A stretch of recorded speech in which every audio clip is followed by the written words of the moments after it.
Baldur's Gate 3 Patch 8 gets first update. Larian Studios has released a patch for the Baldur's Gate 3 Patch 8 stress test, signaling progress is being made towards a full release of the final major update to the beloved Dungeons & Dragons-based role-playing game. Baldur's Gate 3 Patch 8 Stress Test Update 1 is now live for PC, Xbox, and PS5. Update 1 resolves issues with Gale's magical items and missing radial menu descriptions. The update also addresses improvements to photo mode, crossplay, UI, art, scripting, subclasses, and crash fixes.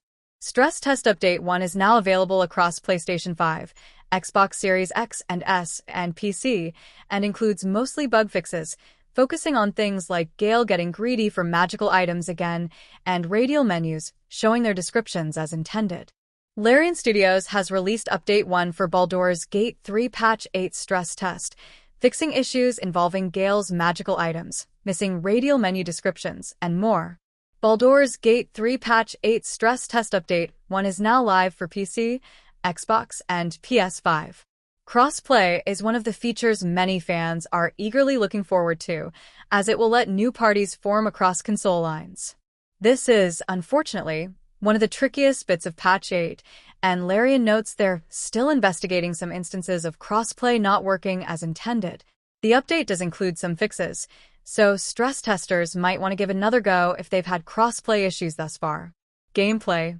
Fixed containers inside inventories, not scattering their contents when they get destroyed, which could potentially lead to key quest items getting lost for good. Fixed a bug causing Oath of the Crown Paladins to lose spell slots instead of gaining them when leveling up. Fixed an issue where picking up items from the ground in multiplayer could then block movement via the controller stick. Fixed the wild shape, Panther's prowl action and prowling condition not working correctly. Fixed a bug where items getting added to the inventory would lose their conditions. This could cause, for example, the elemental cleaver buff to disappear when the imbued weapon is thrown. Shadow Blade will now retain the behavior of being locked to the caster when upcast. Fixed freecast getting enabled again after you unequip a piece of equipment. Photo mode. Added an in-game pop-up for photo mode that triggers at the beach at the start of the game and can be found in the journal.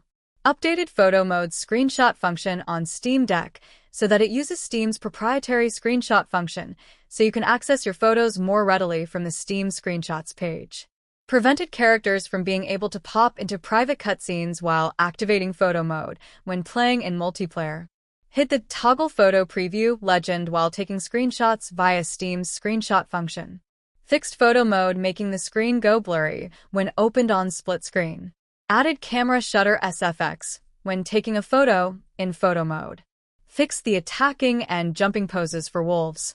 Fixed a cross appearing in the middle of the screen when the vignette is at its thickest setting. Fix some creatures not listening when you select the Look at Camera option. Fix the game sometimes freezing when switching quickly between tabs in photo mode. Improved the depth of field sliders so the strength and distance scale in proportion to the slider itself. Fixed an issue causing dragonborn tails to appear detached from the body. The grasping vines poses now work correctly. Fixed a bug where switching between control inputs while in photo mode would prevent you from being able to close it. Crossplay.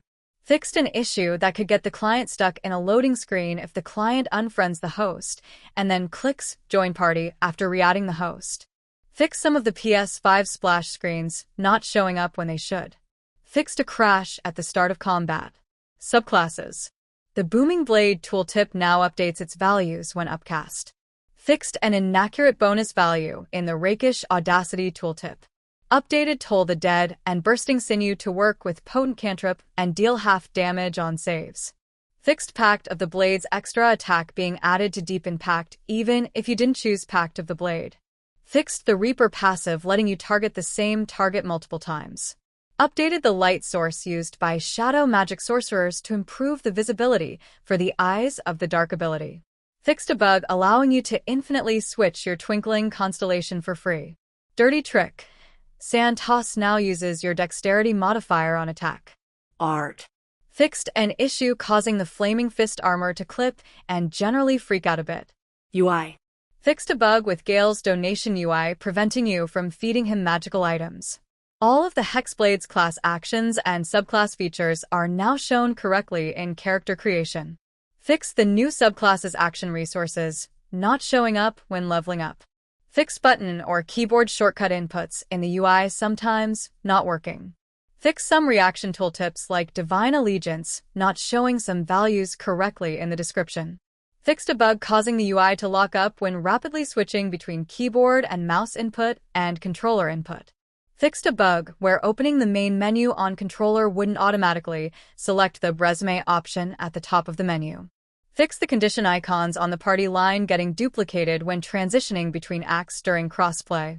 Fix some settings that were missing their wraparound navigation functionality on controller, preventing you from looping from the last option back to the first option with the same button input. Fixed a bug where you'd have to deselect your current passive when respecing a character before selecting a new one.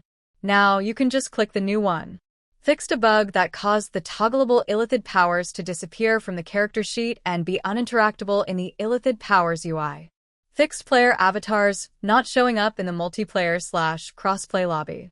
Mention the damage that corrosive spit deals in its condition tooltip. Scripting. With 12 new subclasses arriving in patch 8, we've rechecked some achievements, including ensuring the armed version of Stunning Strike no longer counts as an unarmed attack for the Fists of Fury achievement, and its unarmed variant now does. Monk's unarmed strike bonus action now also correctly counts toward the action surge achievement. Crashes. Fixed a crash when trying to start a game from a lobby multiple times. Fixed several crashes and freezes related to the UI. Fixed a crash on Vulcan when taking a photo in photo mode.